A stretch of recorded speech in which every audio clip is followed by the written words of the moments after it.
एक संसार चैनल पर आप सभी का स्वागत करती हूँ। मैं आपको बताना चाहता हूँ रामायण काल की वो कन्याएं जिनको मिला था आजीवन कुंवारी रहने का वरदान। और वीडियो चालू होने से पहले मेरी चैनल को सब्सक्राइब और वीडियो को लाइक कमेंट शेयर करें और वीडियो पर बना रहे। रामायण काल की वो कन्याएं जिनको मिला था आजीवन कुंवारी रहने का वरदान। यह सोचना दिलचस्प है कि पौराणिक काल में ऐसी कई लड़कियां थीं जिन्हें यह वरदान मिला था कि अगर वे प्यार भी करती हैं तो भी उनका कौमार्य कभी नहीं टूटेगा।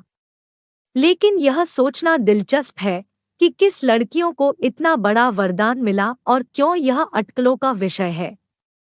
रामायण के बालकांड में देवी अहिल्या का सबसे पहला नाम मन में आने के रूप में बताया गया है। उसकी सुंदरता, सज्जनता और सद्गुणों ने उसे एक बहुत ही आकर्षक महिला बना दिया।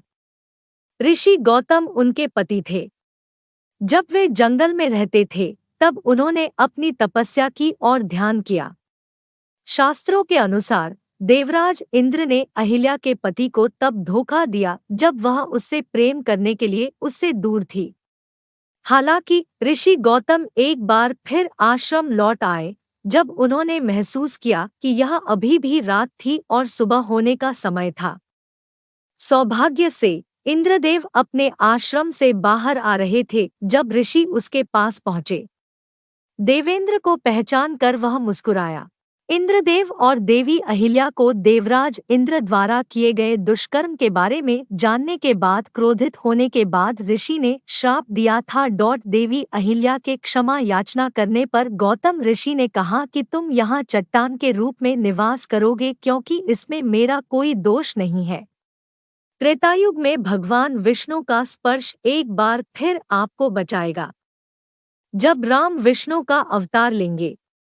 इसी लिस्ट में अगला नाम आता है लंकापति रावण की पत्नी मंदोदरी का। मंदोदरी के अलावा उनका दूसरा नाम चिरकुमारी है। वह राक्षसों के राजा मयासुर और महिलाओं के राजा अप्सरा हेमा की बेटी थी। वह भी अर्धराक्षस थी क्योंकि उसके पिता राक्षस कुल से थे और फलस्वरूप मंदोदरी भी बहुत सुंदर थी। वहीं अगर मंदोदरी के विवाह की बात करें तो महादेव के एक वरदान के कारण उनका विवाह लंकापति राक्षस रावण से हुआ था। महादेव ने मंदोदरी के पति को वरदान के रूप में पृथ्वी पर सबसे शक्तिशाली और शिक्षित पुरुष होने का अनुरोध किया था। रावण से विवाह के बाद उसने मेघनाद, महोदर, प्रहस्त और विरूपाक्ष भीकम वीर जैसे मजबूत पुत्र पैदा किए। पुत्रों को जन्म देकर भी मंदोदरी का कौमार्य अखंड रहा। वास्तव में उसके पास अनंत कौमार्य था। इसके साथ ही अगर अगली लड़की की बात करें तो तारा का नाम आता है। तारा को ज्यादातर लोग कम ही जानते हैं। समुद्र मंथन के समय एक अप्सरा निकली। बाली की इच्छा उसे अपनी पत्नी बनाने की थी, साथ ही सुषेण की इच्छा भी उसे अपनी पत्नी बनाने की थी। तारा का पति उसके बाईं ओर खड़ा था और उसके पिता दाईं ओर खड़े थे। तब यह निर्णय लिया गया कि बाईं ओर वाला उसका पति होगा। उसके बाद ही बाली और तारा का विवाह हुआ।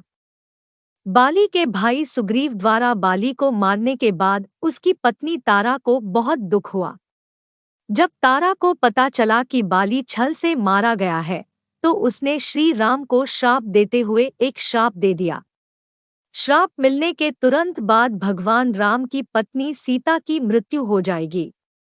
उसका पति बाली भी अगले जन्म में उसका वध करेगा। भील जरा नामक एक शिकारी जो बाली का दूसरा जन्म था, उसने श्री नारायण के अवतार को कृष्ण नाम देकर समाप्त कर दिया। दोस्तों, इस लिस्ट में आपको पांडवों की पत्नी कुंती का भी नाम मिलता है। यदुवंशी राजा शूरसेन के बारे में कहा जाता है कि उनकी पृथा नाम की एक बेटी और वासुदेव नाम का एक बेटा था। शूरसेन की मौसी के निःसंतान पुत्र कुंतीभोज ने शूरसेन से उपहार के रूप में पृथा को प्राप्त किया। उसी कन्या का नाम कुंतीभोज रखा गया है। इस प्रकार कुंती अपने वास्तविक माता-पिता को दूर रखने में सक्षम थी। शांता को अंगदेश के राजा रोमपद ने गोद लिया था क्योंकि दशरथ ने उन्हें गोद लेने के लिए दिया था। महात्मा कुंती के महल में उनकी सेवा करने आते थे।